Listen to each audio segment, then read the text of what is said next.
হালকা বিকেল হতেই আমরা বেরিয়ে পড়ি নতুন এক সিক্রেট মিশনের উদ্দেশ্যে।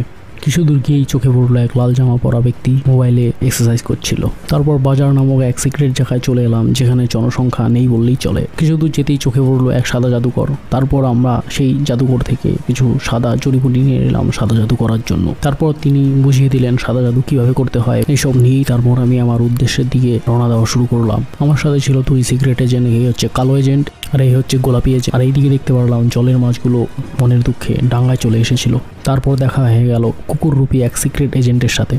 আর এইদিকে এই বিল্ডিংয়ের দেওয়ালি এখনও শেষ হয়নি। দোকানে গিয়ে হালকা এনকোয়ারি করতে না করতেই আমাদের হাতে মাল সাপ্লাই হয়ে গেল। আর এইদিকে কাকু হলুদ কলা সাপ্লাই দিয়ে কাকুর জামাও হলুদ হয়ে যায়। কাকুর কলা সাইজ ছোট হলেও গুণগত মান ভালোই ছিল। আজকের সিক্রেট মিশনটা অপ্রত্যাশিতভাবে এখানেই শেষ করতে হচ্ছে। ধন্যবাদ। কারণ গাড়িতে হাওয়া না থাকায় তেল ভরতে হয়েছিল।